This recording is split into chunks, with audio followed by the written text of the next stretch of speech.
Cadê vocês? Alô? Ainda não foi. Estou atualizando aqui.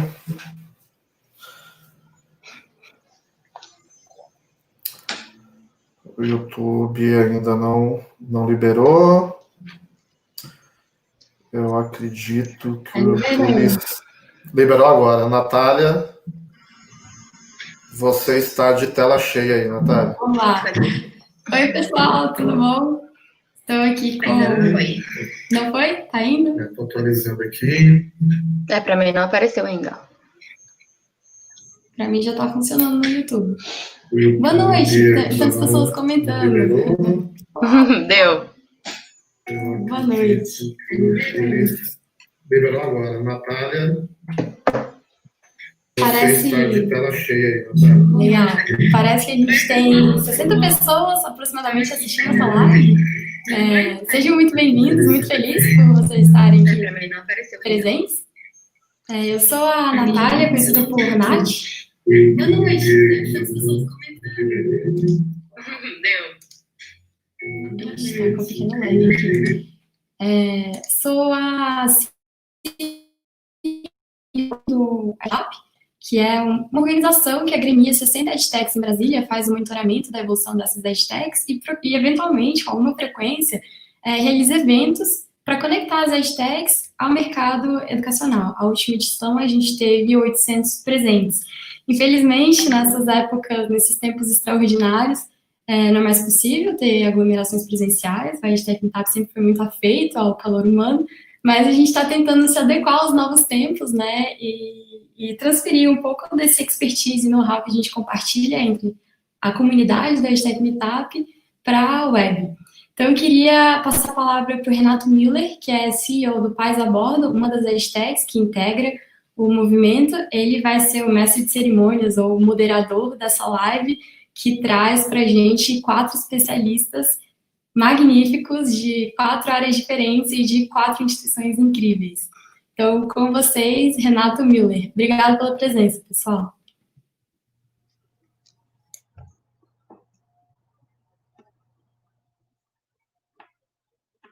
Renato, tá mudo. Boa noite, meu nome é Renato Müller, eu sou o CEO da Pais a Bordo. Nós somos uma startup que faz parte do ecossistema do EdTech Meetup aqui de Brasília. Para quem ainda não conhece, é um ecossistema com mais de 60 empresas ou startups de Brasília que atuam na área de educação. E a ideia desse evento surgiu uma conversa com a Natália, com uma ideia de trazer algum contato, trazer uma novidade, uma experiência nova para as escolas e principalmente para as outras startups. Então, a ideia foi reunir especialistas de diversas áreas e com um tema em comum. O novo normal está chegando. Nada mais será o mesmo depois desse cenário que estamos vivendo e, com certeza, a educação também não. Então, o que esperar da educação, o que esperar nas escolas no pós-coronavírus? Porque agora a gente já está vendo o que está acontecendo, perda de receita, uma série de problemas que nós estamos correndo atrás, que vocês, como donos e gestores de escolas, também, e às vezes, por conta dos problemas, a gente não foca no futuro, no que há para vir pela frente. Então, a ideia é justamente bater um papo com esses magníficos especialistas sobre o futuro das escolas no cenário pós-coronavírus.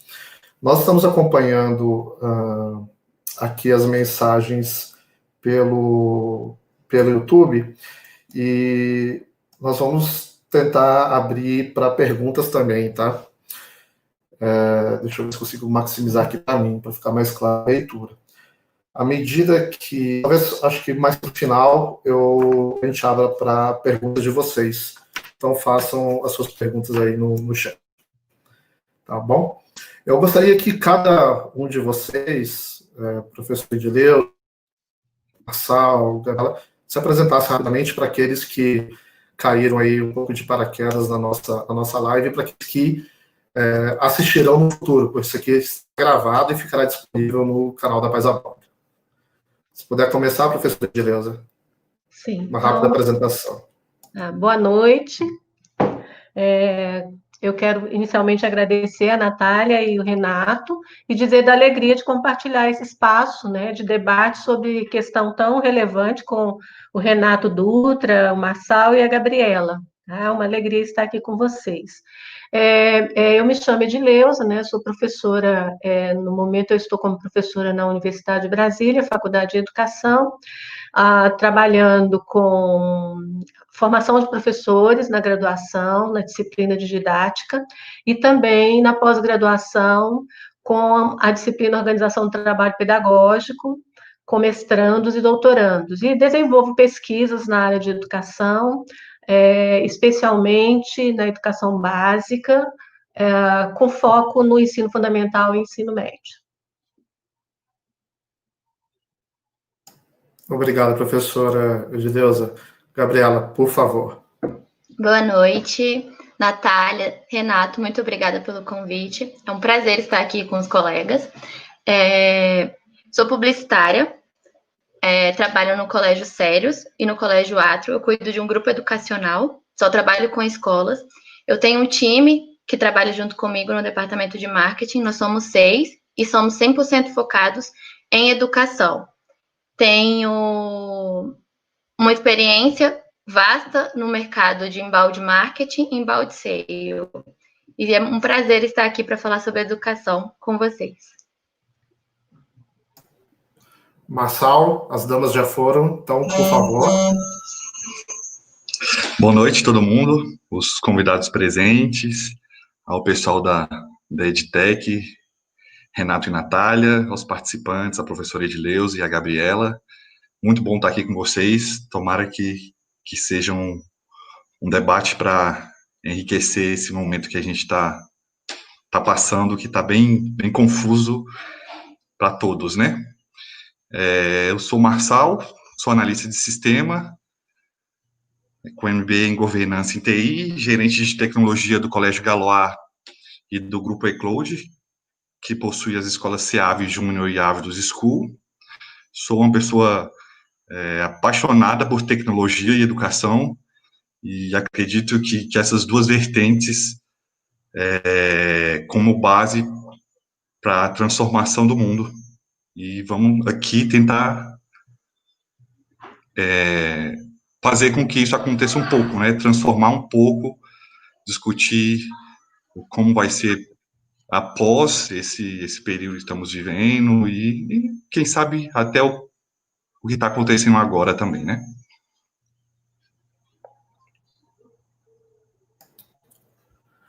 Tá, já. Obrigado, Marçal. Obrigado a todos. Só para deixar clara a dinâmica para quem está nos assistindo, eu vou realizar algumas perguntas, então, que eu já tinha levantado, e ao final da resposta de que foi direcionada a pergunta, cada um de vocês está livre para complementar. E a ideia é de fazer isso aqui uma conversa mesmo, uma troca de experiência, um bate-papo. Então, fique à vontade. E eu gostaria de começar sobre a perspectiva da pedagogia, com a professora Edileuza. Então, como primeira pergunta, em que a suspensão das aulas, como uma ação de preservação da saúde da comunidade escolar, pode impactar na representação da sociedade sobre a escola e os professores? Bom, eu quero também, né, cumprimentei os nossos participantes, né, virtuais, também uma boa noite. Eu espero que a gente possa ter um diálogo muito interessante aqui. Bom, Renato, como você disse, né, nós vivemos, e aí acho que todos nós temos consciência em relação a isso, desde a Segunda Guerra Mundial, essa pandemia do Covid tem sido considerada a maior catástrofe que tem atingido a humanidade, né? E claro que isso afeta a sociedade como um todo e afeta as instituições dessa sociedade.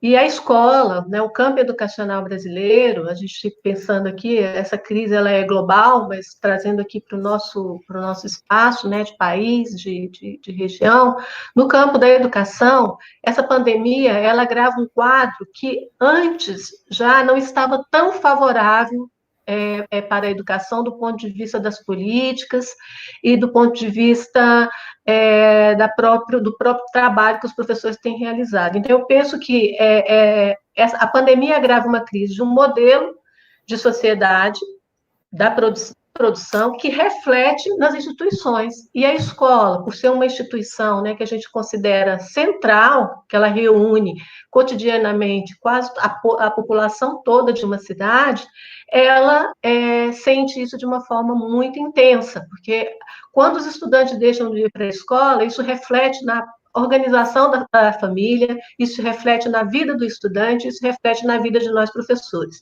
E aí eu quero destacar que tanto a educação pública quanto a privada estão sendo afetadas de forma generalizada, embora de maneiras diferentes, né? E quando eu digo afetadas, eu não estou me referindo também, mas não somente à suspensão das aulas, porque isso por si só, né, já gerou aí uma série de questões que a gente vai discutir hoje aqui, inclusive, mas eu me refiro, sobretudo, ao que nós precisamos pensar, nós precisamos já começar a pensar, eu acho que essa discussão de hoje, ela já sinaliza isso, né,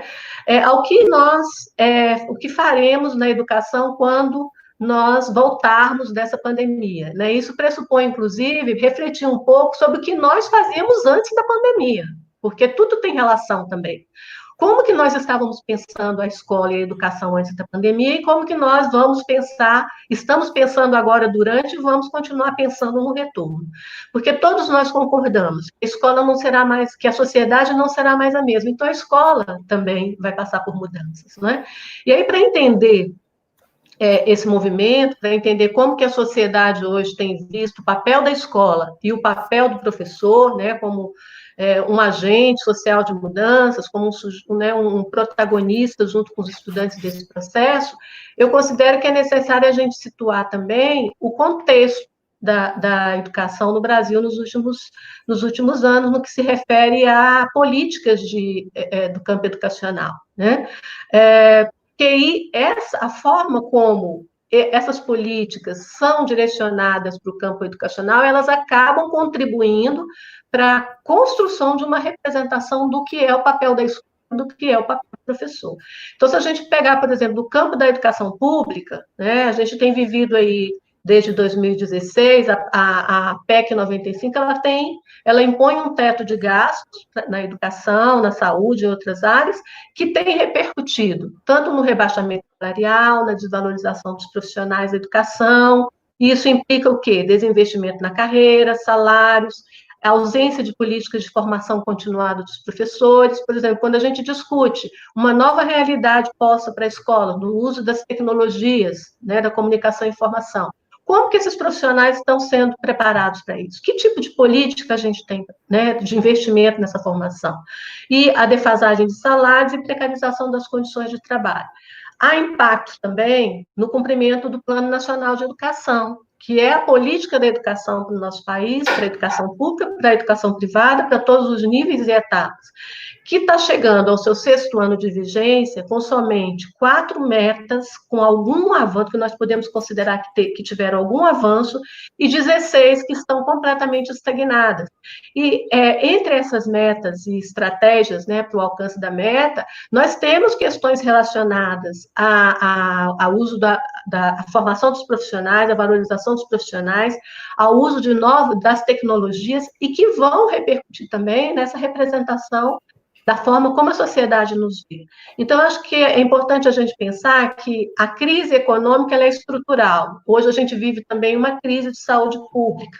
A educação privada também vai ser afetada, né? A gente tem visto aí milhares de famílias que hoje têm seus filhos em instituições de educação privada, se veem diante de uma realidade de ter opções, né? Alguns têm, eu converso com algumas pessoas, colegas que trabalham em instituições privadas, e eles dizem, os pais transferem os filhos para escolas privadas menos onerosas no orçamento familiar ou para o sistema público de ensino.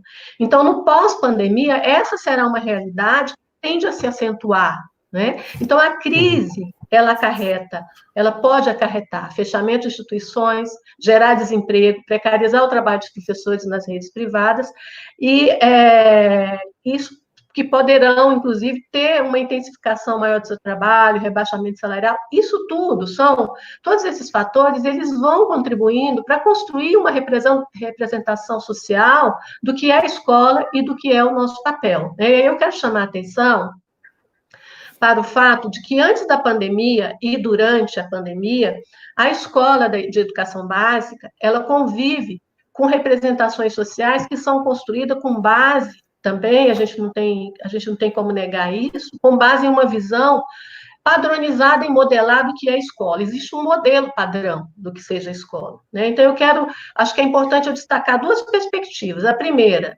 de uma representação que a sociedade tem do nosso trabalho e da escola, que foi construído historicamente, né, que se constituiu e que tem se constituído historicamente, que traz, né, com base nos currículos, nos rituais que essa escola desenvolve, nos métodos, nas técnicas, nos processos, nos discursos, nas práticas, na própria arquitetura, né, nos espaços físicos que a escola dispõe, no uso das tecnologias ou não, né, nos processos didáticos que essa escola desenvolve. Então, essa questão, quando a gente fala, e como eu disse, ela tem sido ainda muito padrão, muito modelar. E quando a gente fala em inovação, normalmente a gente reduz, a gente restringe, resume a inovação, o fato de inovar, ao uso de técnicas, a técnica como um fim em si mesmo. E a gente desconsidera o que a Constituição, do seu artigo 205, aponta, a Constituição de 88, que quando a gente pensar em inovar, a gente tem que pensar também no que é a finalidade da educação, no que é a finalidade da escola. E o artigo 205 traz, do pleno, a escola se organiza, ela tem um papel, né, fundamental, social, de contribuir para o pleno desenvolvimento da pessoa, para o seu preparo para a cidadania, preparação para o trabalho. Então, vejam, né, o que significa que a escola ela deve oportunizar tanto a apropriação dos conhecimentos das ciências, mas de uma forma que não seja a simples reprodução acrítica, e também visando apenas o treinamento de estudantes para realizar testes e exames. Então, quando a gente pensa nisso, veja como se torna mais desafiador, não é, o trabalho da escola e o trabalho do educador. Por quê? Porque educar para o como o artigo 205 da Constituição prevê, educar para o desenvolvimento do sujeito é algo muito amplo e complexo, né?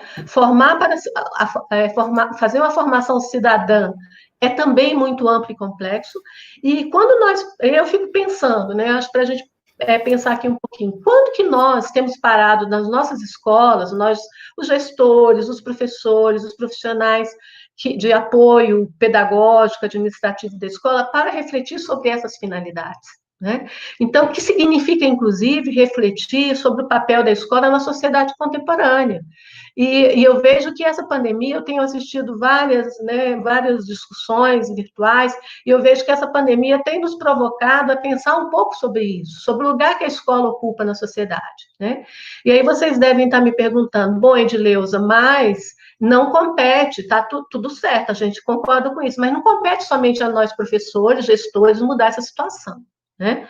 De fato, se a gente pensar, a gente tem que entender que a educação ela é socialmente determinada, né? Ela é determinada pela economia, pela política, e, inclusive, por mecanismos externos à escola que acabam interferindo no trabalho do professor, no trabalho do gestor, acabam interferindo no desenvolvimento, né, no trabalho do estudante, e que são, muitas vezes, mecanismos que interferem na nossa autonomia pedagógica. Um exemplo são as avaliações externas, né, que a gente vai precisar pensar sobre isso também no retorno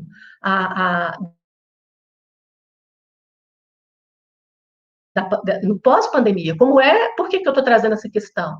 Porque as nossas escolas, elas têm organizado seu trabalho pedagógico fortemente orientadas pelos exames, pelos conteúdos trabalhados seguindo as matrizes de referência desses exames, e isso, de certa forma, vai criando uma representação social do que é a escola. Espera aí, a escola, então, ela é um espaço em que prepara apenas os estudos da Constituição nos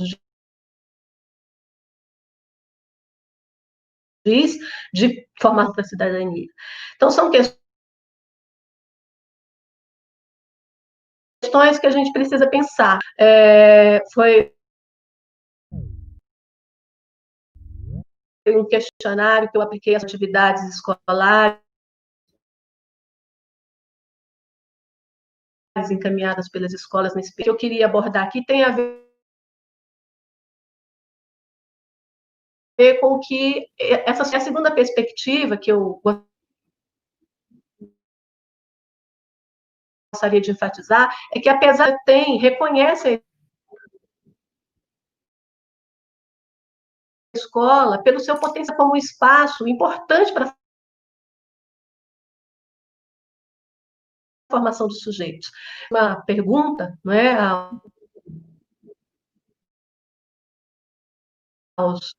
às famílias, tem que acompanhar os filhos nas aulas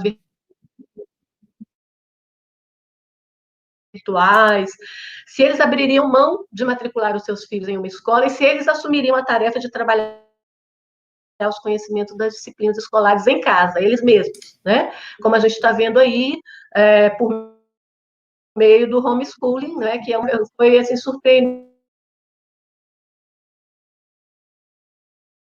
a resposta, porque de 315 disseram que não abrem mão de ter os seus filhos numa escola. Eu vejo que a gente tem que potencializar a família que a sociedade tem do nosso trabalho e aproveitar o papel da escola e rediscutir no pós-pandemia como é que a gente pode, de fato, garantir que essa escola seja para todos e que ela atenda a finalidade da Constituição.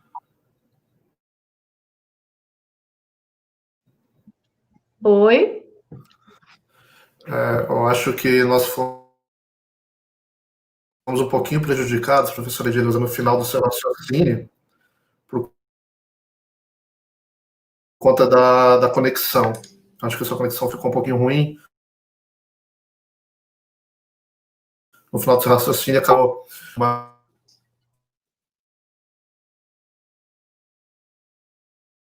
explanação da sociedade sobre a escola e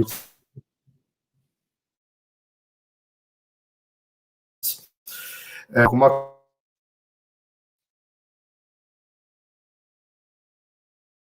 coisa a acrescentar, alguma coisa.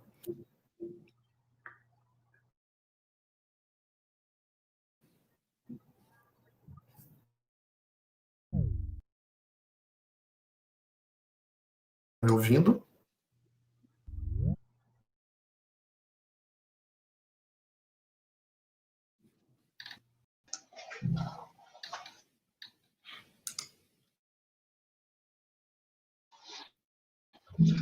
Opa. Alô? Meu microfone estava ligado. Pessoal.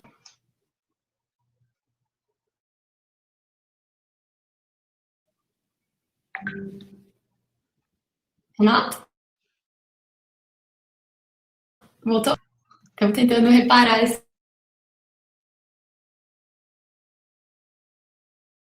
Quando interfere no fluxo, ainda está travando um pouco.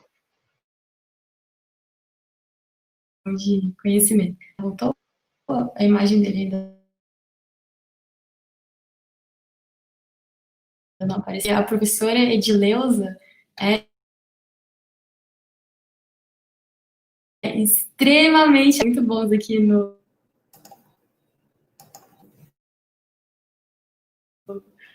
YouTube. Obrigada, professora, pela sua participação aqui na live.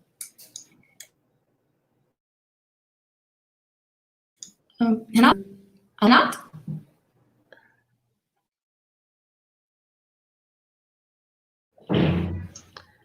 Renato? Renato? Oi, vocês estão conseguindo me ouvir? Eu não sei se é a minha.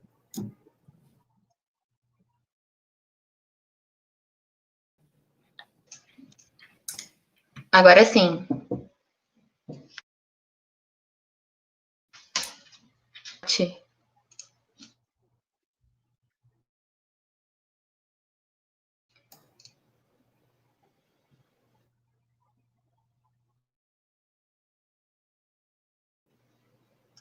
ver se melhora. Vocês estão me A conexão do Renato caiu também.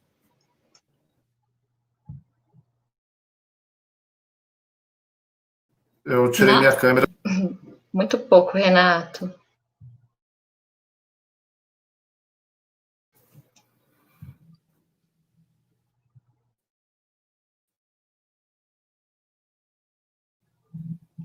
Alô, alô, alô. Dele de conexão. Gente, eu vou tentar reconectar aqui, tá? Vou seguir tá? com a moderação até ele conseguir retomar.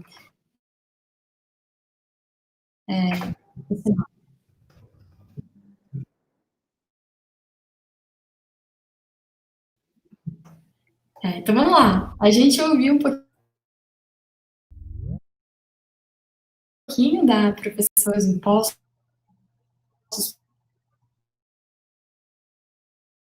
pelo isolamento social.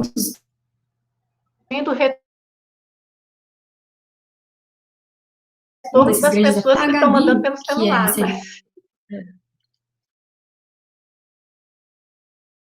Esse marketing, e tem algumas escolas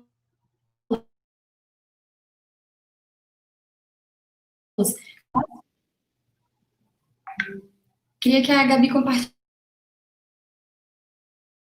um pouco como que está sendo o desafio econômico das instituições. Sentiu alguma dificuldade na retenção de alunos e como você imagina que seja a retenção de alunos em circunstâncias tão excepcionais?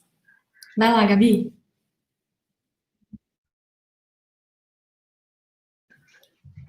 Não. E agora, o que a gente faz? Será que tem algum plano B? Você consegue repetir? Cortou tudo aqui.